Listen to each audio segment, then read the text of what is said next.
الحمدللہ رب العالمین والعاقبۃ للمتقین الصلاۃ والسلام علی من کان نبیا وآدم بین الماء والطین اما بعد فاعوذ باللہ من الشیطان الرجیم بسم اللہ الرحمن الرحیم لتؤمنوا باللہ ورسولہ وتعزروہ وتوقروہ وتسبحوہ بکرۃ واصیلا صدق اللہ العظیم ان اللہ وملائکتہ یصلون علی النبی یا ایھا الذین آمنوا صلوا علیہ وسلموا تسلیما اللہم صل علی محمد وعلی آل محمد وبارک وسلم۔ بسط واجب الاحترام زینت محفل علماء کرام، مشائخ اعظام، سادات کرام، مہمانان گرامی، نعت خوان، شیر لسان، حاضرین محفل، نقیب محفل، سامعین محفل، مہمانان ذی وقار، آج کا یہ پروگرام جیسا کہ آپ کے علم میں ہے کہ استاد الحفاظ والقراء جناب قاری محمد نصر حیات معینی صاحب کے والد مرحوم و مغفور کی روح کے ایصال ثواب کے لیے ہے۔ مجھ سے پہلے میرے مسلک کے عظیم علماء نے اپنے اپنے وقت میں انتہائی خوبصورت اور حسین گفتگو فرمائی۔ مجھ سے قبل جناب حضرت قبلہ مدثر حسین معینی صاحب اور حضرت علامہ قاری محمد یوسف چشتی گولڑوی صاحب اور برادر اکبر صاحبزادہ قاضی نگاہ مصطفیٰ چشتی صاحب نے جو گفتگو کی، تو اسی ضمن میں نے اللہ کے پاک کلام سے یہ چند مقدس کلمات تلاوت کرنے کا شرف حاصل کیا۔ میرے بعد انشاءاللہ عالمی مبلغ اسلام حضرت قبلہ صاحبزادہ پروفیسر ظفر الحق بندیالوی صاحب آپ تشریف فرما ہیں، انشاءاللہ مفصل گفتگو فرمائیں گے، اور ثنا خان بھی تشریف فرما ہیں، خالد حسنین خالد صاحب ہیں، تسلیم صابری صاحب ہیں، افتخار رضوی صاحب، اور حضرت محترم قبلہ محمد نوید حیدری صاحب آپ بھی تشریف فرما ہیں۔ تو مختصر عرض یہ ہے کہ اللہ رب العزت نے ارشاد فرمایا لِتُؤْمِنُوا بِاللَّهِ وَرَسُولِهِ، ایمان لاؤ اللہ پر اور اللہ کے رسول پر، وَتُعَزِّرُوا، عزت کرو رسول کی، وَتُوَقِّرُوا، توقیر کرو رسول کی۔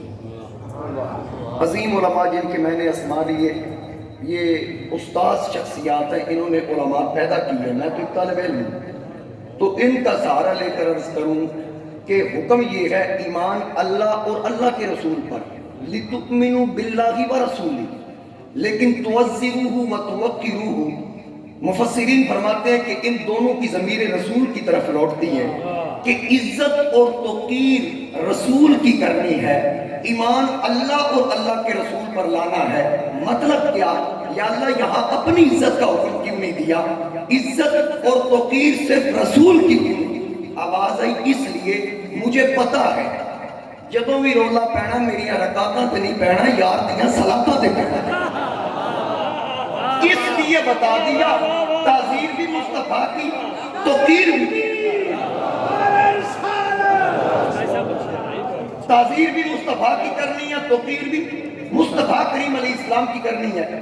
اب جناب صاحبزادہ حضرت علامہ عبداللہ سعید ہاشمی صاحب بھی تشریف فرما ہے، یہ بھی بہت بڑی علمی شخصیت کے لختے جگر ہے، دائیں بائیں ہر طرف یہاں علمی شخصیات نظر آ رہی ہیں۔ تو میں سبق سنانے کے لیے ایک بات اور عرض کر دوں، توزر کا معنی بھی عزت ہے، توقیر کا معنی بھی عزت ہے، تعزیر بھی عزت کو کہتے ہیں، توقیر بھی عزت کو کہتے ہیں، لیکن ان کی کوالٹی میں فرق ہے۔ فرق کیا ہے؟ جیسے محبت بھی پیار ہے، مودت بھی پیار ہے۔ محبت اس پیار کو کہتے ہیں جس سے کیا جائے اس کے بغیر بھی رہا جا سکتا ہے، لیکن مودت وہ پیار ہے جس سے کیا جائے اس کے بغیر زندہ نہیں رہا جا سکتا۔ اسی طرح توزر بھی عزت ہے، توقیر بھی عزت ہے۔ فرق کیا ہے؟ دونوں عزتوں کو حکم اللہ نے دیا۔ توزر وہ عزت ہے جو ظاہری ہو، منہ پہ ہو، توقیر وہ عزت ہے جو دل میں ہو۔ رب نے فرمایا کلمے پڑھ کے منافقت نہ کرنا، لبوں پہ بھی اظہار مصطفیٰ کا ہو، دل میں بھی قرار مصطفیٰ کا ہو۔ اوپر سے عزت نہیں کرنی، یعنی منافقت نہیں کرنی، اتو لا الہ وچ اور صلاح نہ ہوئے۔ حضرت امیر المجاہدین فرماتے تھے نا گل وچ ہو رہے، وہ وچ جڑی گل ہے اور جڑی انہوں سامنے کرنا چاہیے. تو یہ یاد رکھیے گا. اور ہم اہل سنت و جماعت ہیں. ہم کون ہیں؟ اہل سنت و جماعت. وال جماعت نہیں. ساڑھے جو والا کیا ہے ہی نہیں. وہ کہتے ہیں جی وہ فلاں نے تو رجسٹرڈ کروا لیا. میں کہا جی وہ شاید کوئی رجسٹرڈ ہو کرانا ہے. اساڑی رجسٹریشن تے مدینہ تے ہی کروا. ہمارا عقیدہ تو وہ ہے جو سیدنا صدیق اکبر کا عقیدہ ہے, جو فاروق اعظم کا عقیدہ ہے, جو عثمان غنی کا عقیدہ ہے, جو حیدر کرار کا عقیدہ ہے. ہمارا ان کمینوں سے تعلق نہیں جو صحابہ کا ذکر سن کے اپنے چہرے کا جغرافیہ تبدیل کر لے. اور ہمارا ان کتوں کے ساتھ بھی تعلق نہیں کہ جہاں اہل بیت کا ذکر آئے ان کے اندر بھی مروڑ پڑ جائے. ہم سید اعلیٰ حضرت کے ماننے والے ہیں. میرے اعلیٰ حضرت نے فرمایا اہل سنت کا ہے بیڑا پار, اصحاب حضور نجم ہے اور ناؤ ہے عطرت رسول اللہ. میں تو یہ کہا کرتا ہوں جس کو حضور سے سچا پیار ہو جائے. سمجھیے میری بات کو. مجھے مدثر موئینی صاحب فرما رہے تھے کچھ بیان آپ بھی کیجئے. میں نے کہا یار میرے کو تھوڑی تکڑی روندی نہیں. آکھن لگے جی تسی افریدی یا چھکے مار. ماشاءاللہ ان کی محبت ہے, میرے دوست بھی ہیں محبت کرنے والے. تو بات عرض کر رہا تھا ہم ہیں اہل سنت و جماعت. کئی کمینے صحابہ کا ذکر سن کے سمجھتے ہیں یہ ناصری ہیں, کئی کمینے اہل بیت کا ذکر سن کے سمجھتے ہیں یہ رافضی ہیں. میں کہا پتر ساڑھے کو سکھو حضور دی آل دا ذکر کے میں کرنا تے سرکار دے صحاب دا ذکر کے میں کرنا.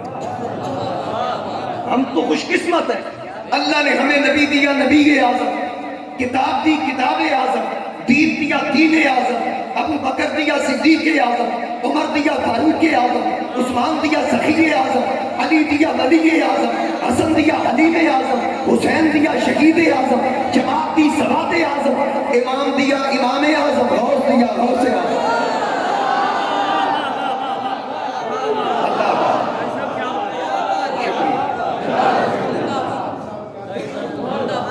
سمجھ میں آئیے میری بات. حاضرین کرام ہم اہل سنت و جماعت. بولیے یہی اہل سنت کی خوبصورتی ہے کہ صحابہ کا ذکر ہے ڈنڈی نہیں مارتے, اہل بیت کا ذکر ہے ڈنڈی. مجھے یہ بتائیے شاد روزہ یہ قصبہ ہے اور یہاں ایک بہت بڑے ولی کامل کا مزار ہے. اگر یہاں آپ کے علاقے میں مسجد کے لیے امام کی ضرورت پڑ جائے, قاری نصر موئینی صاحب اپنے آفیشل پیج پہ لگا دیں کہ یہاں امام صاحب کی ضرورت ہے, کوئی پڑھ کے خود یہاں آ جائے کہے قاری صاحب میں حاضر ہوں آپ کی پوسٹ پڑھی, یہ پوچھیں گے پڑھا کہاں ہے, عقیدہ کیا ہے, بیت کا سلسلہ کہاں ہے, رہنے والا کہاں کا ہے, ساری باتیں پوچھ کے اگر وہ بتائے جی میں شاہ کوٹ کا رہنے والا ہوں, سارے سلسلے پوچھ کے پھر رضوی صاحب سے فون کر کے تسلی کریں گے یہ بندہ آپ کے علاقے کا ہے, نام یہ ہے, ولدیت یہ ہے, یہ بتا رہا ہے کہ آپ اس کو جانتے ہیں, پتہ سننی ہے, یعنی پھر تسلی ہوئے گی, پھر مسلح چاہیں. اگر وہی بندہ آستانہ علیہ بیربل شریف سے آ جائے یا آستانہ علیہ بندیال شریف سے آ جائے, قاری صاحب نہیں پوچھنا بھی پڑے کتھے, بیت کتھے, ابا جی دا کی نام ہے, جناب کتھے کتھے رہندے ہو, عقیدہ کی نہیں پوچھنا. کیوں قاری صاحب کیوں نہیں پوچھا؟ کہیں گے جی بھیجنے والا کون ہے,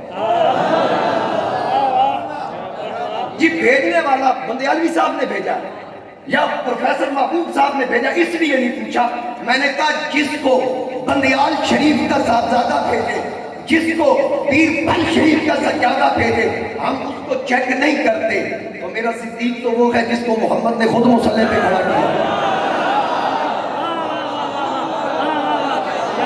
صدیق تو وہ ہے جس کو خود مصطفیٰ نے مصلی پہ کھڑا کیا. یہ ہے اہل سنت و جماعت کا حاصل.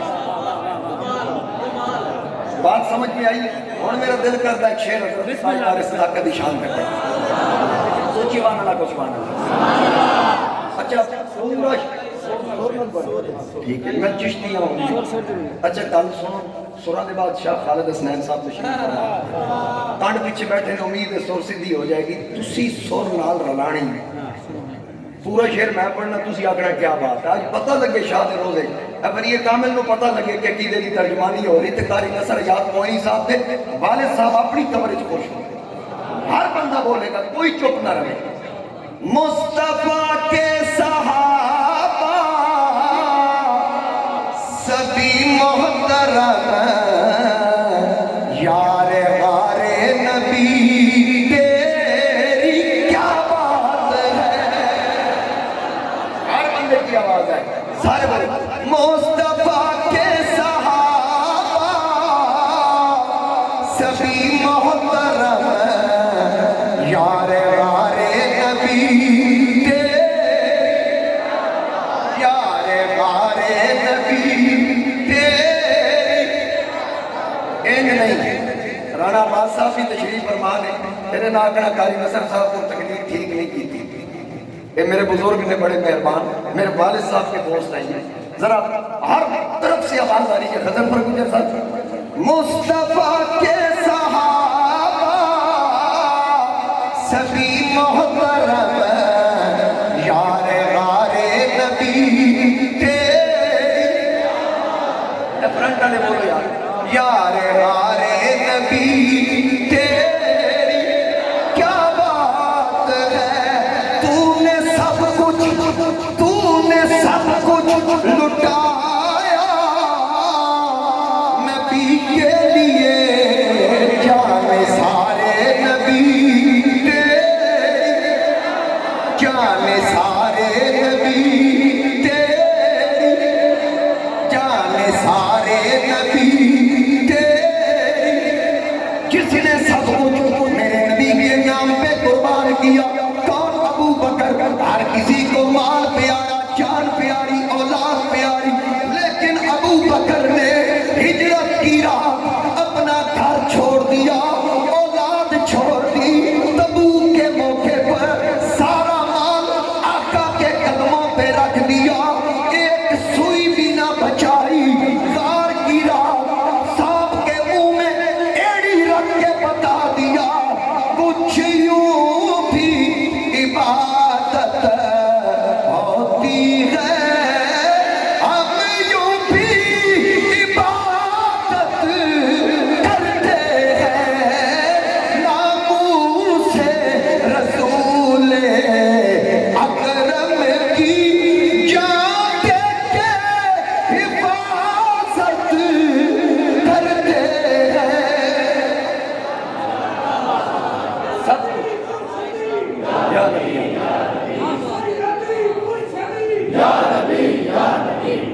سب کچھ حضور کے نام پہ قربان کرنے والا ابو بکر. طبقات کے اندر ایک روایت ہے، مختصر اس کا خلاصہ پیش کر دوں. حضور علیہ السلام احد کے میدان میں ہیں. ایک حضور کا غلام شماس بن عثمان میرے نبی کے پیرے پہ کھڑا ہے. صدیق اکبر بھی تھے، لیکن انہوں نے دیکھا کہ چاروں طرف سے کافروں نے گھیر لیا. حضرت شماس نے کیا کیا؟ کھڑے ہو کر اپنے تیر تلوار ایک طرف رکھ دیا، حضور کے ارد گرد سپیڈ میں گھومنا شروع کر دیا. اتنی سپیڈ سے گھومے کہ جتنے تیر میرے رسول کی طرف آئے ایک بھی حضور کی طرف نہ آنے دیا. سارے اپنے بدن پہ، اپنے جسم پہ برداشت کیے. پورا بدن تیروں کے ساتھ پر ہو گیا. کافروں کے تیر ختم ہو گئے. غلام سینہ تان کے کھڑا ہے. جب جامع شہادت نوش کرتا ہے، حضور علیہ السلام کو خبر دی گئی. آقا کریم نے فرمایا اٹھاؤ دفن کر. آقا غسل و کفن تو نہیں، جنازہ. فرمایا اس کا جنازہ نہیں پڑھنا ہے. اس کا جنازہ کی محمد سے وفا تو نے تو ہم تیرے ہیں. اس کا خلاصہ آپ کو اب سمجھ آئے گا کہ اس کا جنازہ نہیں پڑھنا. آقا کیوں نہیں پڑھنا؟ میری بات مکمل ہو رہی ہے. آقا کیوں نہیں پڑھنا؟ فرمایا جنازہ گناہگار کا پڑھا جاتا ہے درجات کی بلندی کے لیے، اصال ثواب کے لیے، گناہگار کی بخشش کے لیے. نیک بخشے ہوئے کا پڑھا جاتا ہے درجات کی بلندی کے لیے. آقا یہ تو بخشا ہوا ہے، درجات کی بلندی کے لیے پڑھ لیں. حضور نے فرمایا نہیں، اس کا درجات کی بلندی کے لیے بھی نہیں پڑھنا. آقا کیوں نہیں پڑھنا؟ فرمایا جو کام کرتا کرتا یہ دنیا چھوڑ گیا، مجھے یہاں بٹھا کے اللہ نے اس کا درجہ دکھا دیا ہے. اس کو جتنی بلندی مل چکی ہے اس سے آگے درجہ ہے.